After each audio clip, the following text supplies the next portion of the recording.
ஸ்ரீமதே ராமானுஜாய நமஹ. ஆழ்வார் எம்பெருமானார் ஜீயர் திருவடிகளே சரணம். அஸ்மத் ஆச்சாரியன் திருவடிகளே சரணம். ஸ்ரீசைலேச தயாபாத்திரம் தீபக்தியாதி குணார்ணவம் யதீந்திர பிரவணம் வந்தே ரம்யஜா மாதரம் முனிம்.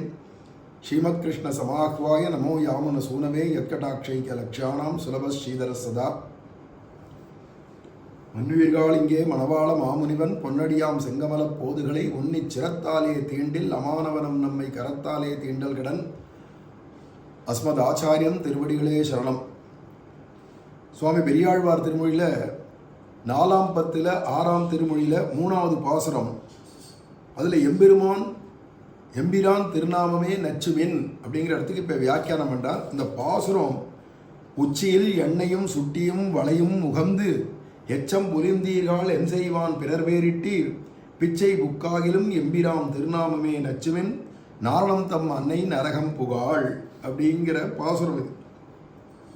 இதில் பிச்சை புக்காகிலும் பிச்சை எடுத்து சாப்பிட்டா கூட ஆனால் குழந்தைகளுக்கு பெருமாளுடைய பேரை வச்சுட்டு கூப்பிட்டிங்கன்னா எவ்வளோ பெரிய பாக்கியம் அது அப்படிங்கிறத சொல்கிறார்.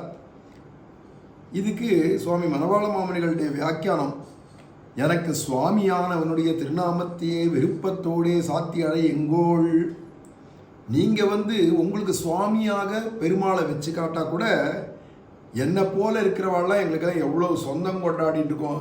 எங்கள் பெருமாள் எங்கள் சுவாமி இவர் அப்படின்னு நாங்கள்லாம் சொந்தத்தோடு அழைக்கிறோமே, அந்த பெருமாளுடைய பேரை உங்கள் பிள்ளைங்க வைங்களேன், வச்சு தான் பார்த்து கூப்பிட்டு தான் பாருங்களேன், என்னென்ன பலன்கள் கிடைக்கிறதுன்னு பாருங்கோ அப்படிங்கிறாராம் பெரியாழ்வார். சுவாமி மணவாள மாமுனிகள் சாதிக்கிறார்.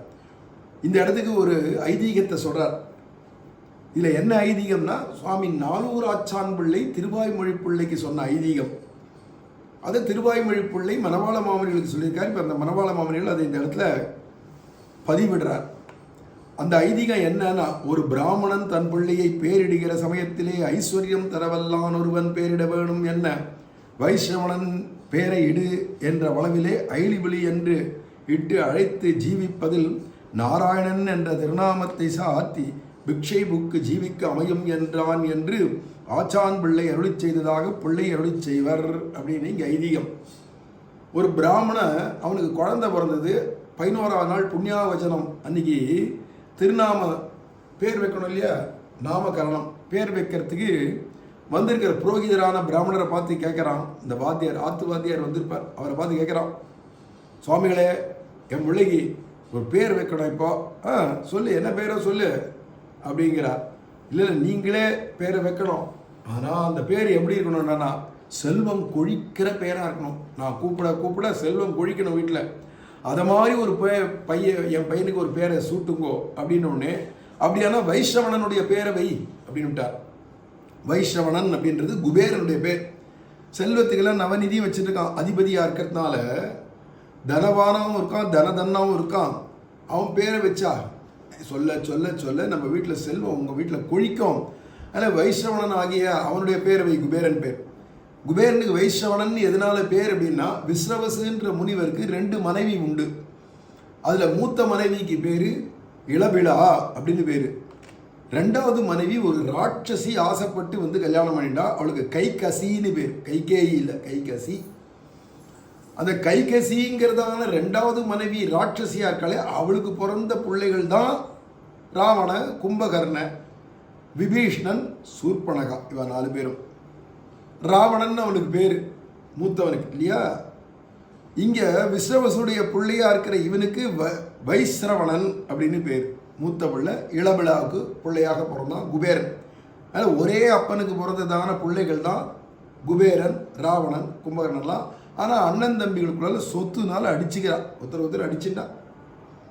இதெல்லாம் ராமாயணாதி விஷயங்களில் போய் கேட்டுக்கலாம். அந்த வைஸ்ரவணன் குபேரனுடைய பேரில் ஏதாவது பேர் வை அப்படின்னோடனே, இவனுக்கு பல பேர் தெரியும் குபேரன் பேர். யார்? இந்த பிராமணனுக்கு. உடனே வச்சான் ஐலிபிலின்னு பேர் வச்சான். கொஞ்சிக்கிச்சவே ஐலிபிலின்னு கொஞ்சிக்கிறானோ.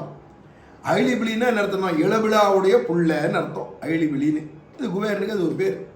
எப்படி ராதேயன்னு பேரோ கர்ணனுக்கு, ராதா வளர்த்ததுனால ராதையுடைய பிள்ளை ராதேயன். அதே மாதிரி சூரசேனருடைய பிள்ளையாக்கிறதுனால சௌரின்னு பேர் வந்தது. அதை மாதிரி இங்கே பிரித்தாவுடையதான புள்ளியா போயிட்டதுனால பார்த்தன் அப்படின்னு பேர். குந்தியுடைய பிள்ளையா இருக்கிறதுனால கவுந்தேயன்னு பேரு. இதெல்லாம் வருது இல்லையா, அந்த அம்மாவுடைய பேர் அதை சேர்த்து சொல்லச்சு இப்படி வரும் பேர், அது இலக்கணப்படி. அது மாதிரி இவனுக்கு இளபிளா அப்படிங்கிற அம்மாவுக்கு பிள்ளையா பிறந்ததுனால இளபிளாவுடைய பிள்ளை அப்படிங்கிறத சம்ஸ்கிருதத்தில் ஐலிபிலின்னு சொல்லுவா. அந்த ஐலிபிலின்னு பேரை போய் சொல்லி இதையே கூப்பிட்டு கொஞ்சின்னு இருக்கானே. ஐயோ, அதுக்கு நாராயணனுடைய பேர் ஏதாவது ஒரு பேர் அழகா சகசநாமத்தில் எத்தனை பேர் இருக்கு. அனந்தன்னு பேர் வைக்கக்கூடாது என்ன, கேசவன் பேரு, அனந்தன் பேரு, இல்லை அனிருத்தன்னு பேரு, இந்த மாதிரிலாம் எத்தனை வைக்கிறா. விஜய்னு பேரு, அஜய்னு பேரு, இதெல்லாம் பெருமாளுடைய விஷ்ணு சகஸ்ரநாமத்தில் இருக்கிற பேர் தானே. இதை மாதிரி பகவானுடைய பேர் ஏதாவது வச்சு ஒரு கால் செல்வம் வராட்டா கூட பிச்சை எடுத்தாவது சாப்பிடலாம், இப்படி பெருமாள் பேரை வச்சுன்னு ஜீவிக்க கூடாதோ அப்படின்னு நானூர் ஆச்சான் பிள்ளை திருவாய்மொழி பிள்ளைகிட்ட சொல்ல, திருவாய்மொழி பிள்ளை மணவாள மாமனிகள்கிட்ட சொன்னார் இந்த ஐதீகத்தை அப்படின்னு மணவாள மாமனிகள் இங்கே அருளி செய்கிறார் என்று ஆச்சான் பிள்ளை அருளி செய்ததாக பிள்ளை அருளி செய்வர். பிக்ஷை புக வேண்டாதபடி திருஷ்டமும் அவன் பிரசாதத்தாலே தன்னிடையே சித்திக்கும் என்று கருத்து அப்படின்னு மாமனிகள் இங்கே சொல்கிறார்.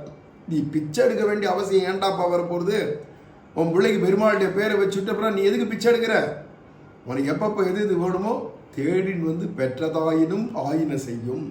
உங்கள் அம்மா கூட உனக்கு குழந்தைக்கு பார்த்து எப்படி செய்வாளோ அது கூட ரொம்ப குறைச்சல் தான். ஆனால் பகவன் நாமம் பெருமாளுடைய பேர் உன் பிள்ளைக்கு வச்சுட்டு கூட்டுன்னு இருந்தானா அது உனக்கு வேண்டியதெல்லாம் அப்பப்போ தரும், வேண்டிட்டெல்லாம் தரும் கோதில்னு. ஏன்னா அவனுடைய கிருபையினாலேயே உனக்கு வேண்டிய உலக வாழ்க்கை சௌக்கியங்களும் கிடைச்சிட போகிறது, மோட்ச சௌக்கியமும் கிடைச்சிட போகிறது. அப்படிங்கிறதுனால உன் பிச்சை எடுத்தா கூட பரவாயில்லடாப்பா, ஆனால் பெருமாள் பேரா வைங்கோ அப்படின்னு இந்த பாசுரத்துக்கு வியாக்கியான சுவாமி மணவாள மாமனிகள் சொல்கிறார். இல்லை ஐஸ்வர்யம் உள்பட எதுவாக இருக்கட்டும், செல்வம் உள்பட எல்லா உலக வாழ்க்கை பலன்களும் பகவன் நாமத்தினாலேயே கிடைக்கும் அப்படின்னு இந்த பாசுரத்துக்கு வியாக்கியானம் அருளி செய்கிறார். மேலே அடுத்தது 4-6 4வது பாசுரம் மேலே அடுத்து அனுபவிக்கலாம். ஆழ்வார் எம்பெருமானார் ஜீயர் திருவடிகளே சரணம், அஸ்மத் ஆச்சாரியன் திருவடிகளே சரணம்.